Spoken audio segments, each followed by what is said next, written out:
Hello, this is Dave from Dave Travels. Welcome to episode 15. In this episode, we focus on America's 44 past presidents, and we highlight one major accomplishment from their legacy. We worked really hard on this episode with a lot of research. We hope that you enjoy it. This episode is educational and informative. So without further ado, episode 15 of Dave Travels.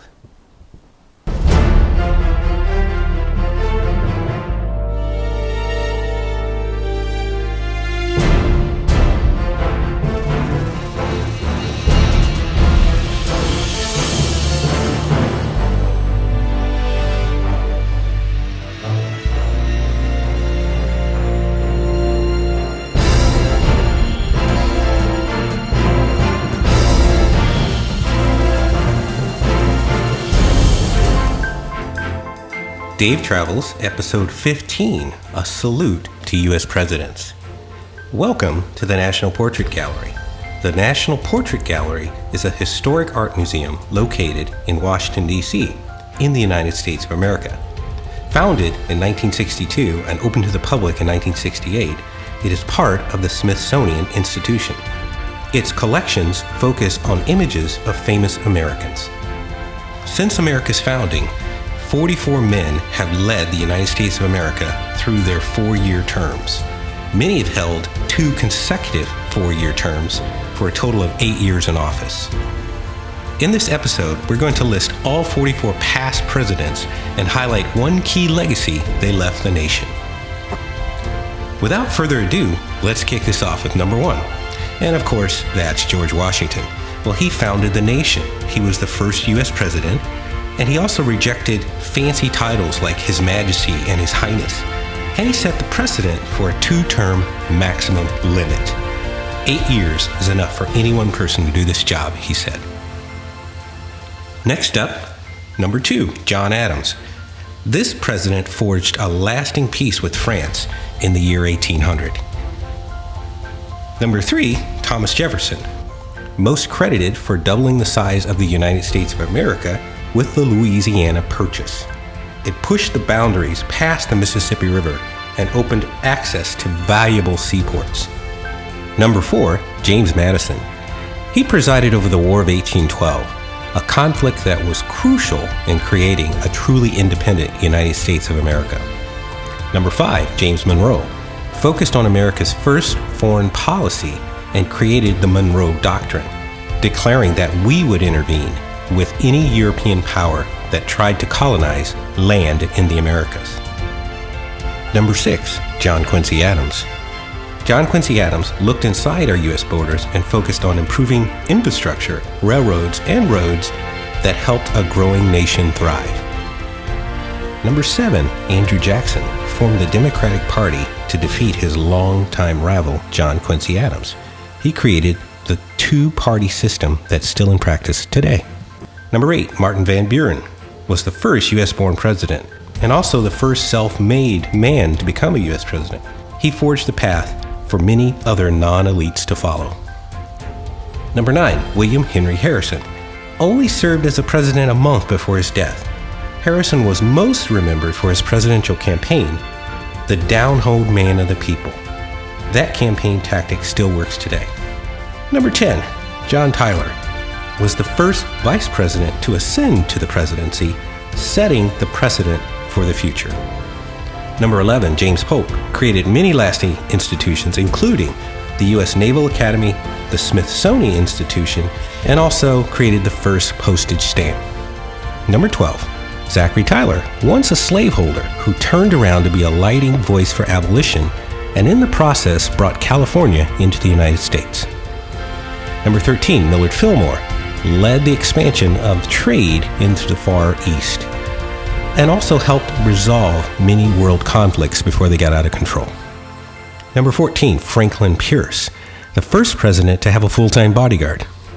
Number 15, James Buchanan, held on to the notion that slavery was just and presided over the beginnings of the Civil War. Number 16, Abraham Lincoln, best known for freeing the slaves and setting the stage for a truly free and equal United States of America. One could say that Lincoln gave us another important president, President Obama, the first black president of the United States, and this would never have happened without the work that Lincoln did. Clearly, Lincoln was one of America's greatest presidents with an enduring legacy. Number 17, Andrew Johnson. Well, he was the first president to be impeached, charged with a violation of the Office of Tenure Act. Johnson was acquitted by just one vote. Number 18, Ulysses S Grant gained his stature as the Army hero that fought and won the freedom of blacks. He also championed giving black men the right to vote and worked to prosecute the Ku Klux Klan leaders to the fullest extent of the law. Number 19, Rutherford B Hayes. Hayes was the first president to win office but lose the popular vote, something that still happens today. Number 20, James A. Garfield. Garfield was assassinated after a few short months in office. As he tried to recover from his wounds, he needed an escape from the heat of the July summer. A special cooling device was installed in his bedroom to help. One could say this was the world's first air conditioner. Number 21, Chester A. Arthur. A true civil rights champion, Arthur worked to improve conditions for African Americans and Native Americans.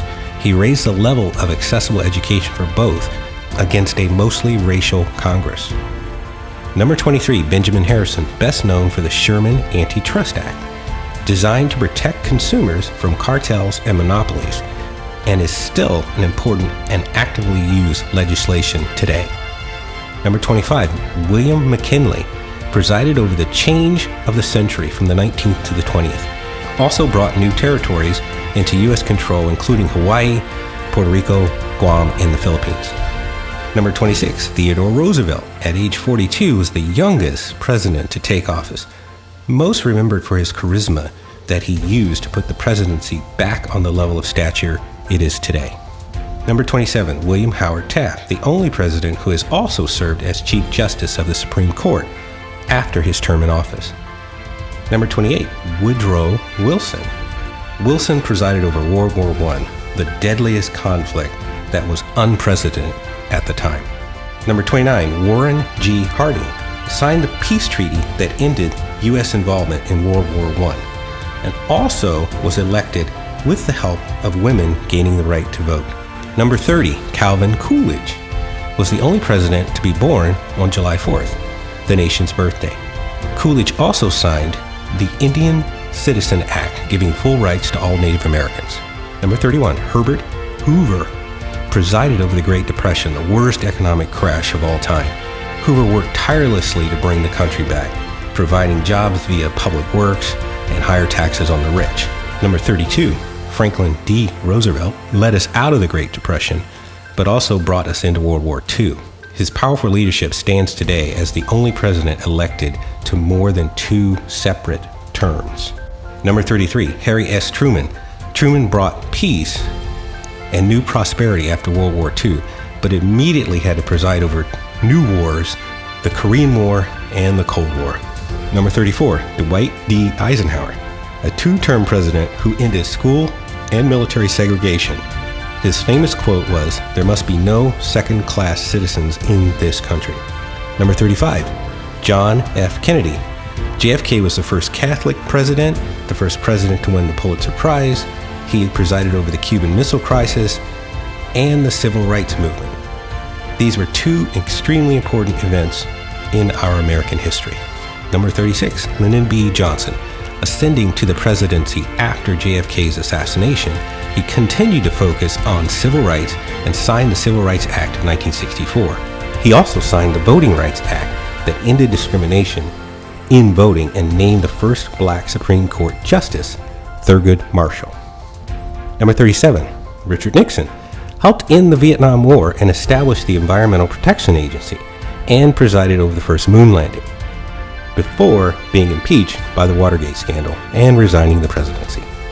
Number 38, Gerald Ford, the only president not voted into office. He took over the presidency after Nixon and Agnew resigned, helped end the Vietnam War and bring the nation back together. Jimmy Carter. Number 39, created the Department of Energy, the Department of Education, and also held the Camp David Accords, pursued the Panama Canal treaties, and the Strategic Arms Limitation talks, and more. But on the economic front, he had to deal with stagflation the economy was not growing, and he ended up losing re-election to Ronald Reagan. Number 40, Ronald Reagan, another very popular president with a long legacy. Reagan ended the Cold War with Russia and told its leader Mikhail Gorbachev to tear down the Berlin Wall. The Berlin Wall was a guarded concrete barrier that physically and ideologically divided Berlin, Germany from 1961 to 1989. The wall had an east side controlled by Russia and a west side controlled more or less by the United States and other free societies. Number 41, George H.W. Bush faced the problem of what to do with the leftover deficit spawned during the Reagan years. He believed the way to handle it was to cut government spending, but the Democrats believed the way to solve it was to raise taxes. He ended up accepting the Democrats' demands and raising taxes. After this, his popularity sank and he lost re-election. Number 42, Bill Clinton presided over the longest peacetime expansion in American history. He signed the North American Free Trade Act. He tried but failed to pass health care reform. Clinton was the second U.S. president to be impeached by the U.S. House, but not the Senate. The Republican move backfired, and Clinton left office with one of the highest approval ratings of any U.S. president to date. Number 43, George W. Bush. The September 11th attacks occurred 8 months into Bush's first term. Bush responded with a war on terror, also known as the Bush Doctrine. This campaign included a war in Afghanistan, the Iraq War, and he also cut taxes for the wealthy.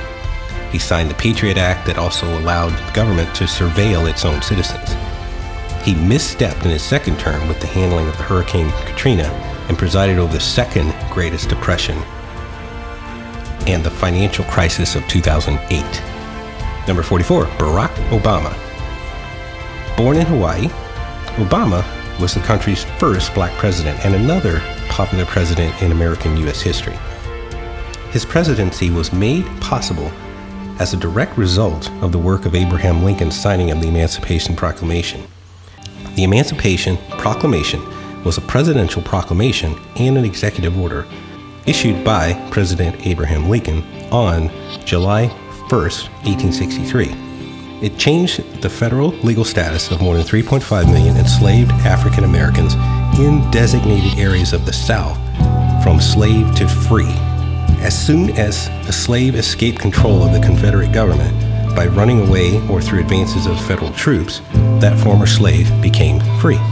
The Emancipation Proclamation broadened the goals of the Civil War. While slavery had been a major issue that led to war, Lincoln's only mission at the start of the war was to maintain the Union. The proclamation made freeing the slaves an explicit goal of the Union war effort. The Emancipation Proclamation was never challenged in court, but to ensure the abolition of slavery in all the U.S., Lincoln pushed for the passage of the 13th Amendment and insisted that Reconstruction plans for the southern states require abolition in the new state constitutions. Congress passed the 13th Amendment by the necessary 2/3 vote July 31st, 1865, and it was ratified by the states on December 6, 1865, ending legal slavery. This is a photo of President Obama in the White House discussing the Emancipation Proclamation.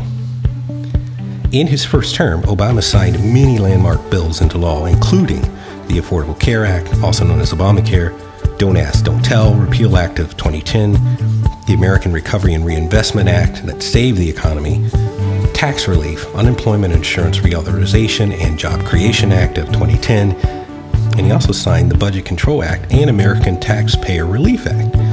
Because of his bold moves as president, he's credited with creating significant economic stimulus as to jumpstart and turn around the American economy. In his second term, Obama promoted exclusiveness for LGBT Americans and urged the Supreme Court to strike down the same-sex marriage ban. He advocated for gun control in response to the Sandy Hook shooting and support for a ban on assault weapons. It also issued a wide range of executive actions on climate change and immigration. During his term in office, Americans' reputation in global polling significantly improved. Evaluations of his presidency among historians and the public place him among the upper tier of American presidents. Okay, there's one more thing that does give me pause. In this entire museum, there's only one exhibit that needed a live guard, and that was the presidential portrait of Barack Obama. For fear it might be damaged. We've come a long way, but we still have a ways to go. I hate to say it, but that brings this episode of Dave Travels to a close. I hope you enjoyed our trip through presidential history. If you learned something new, post it to the comments below. Well, wait a minute, I forgot something. How many of you sharp-eyed Dave Travels fans realized that I actually skipped a president? Actually, 2 presidential terms, number 22 and number 24, held by President Grover Cleveland, the first president to serve 2 terms as president, not back to back. The first president also to be married at the White House. So there you go. So now let's close this episode of Dave Travels. Until next time, this is David. Where are you traveling today?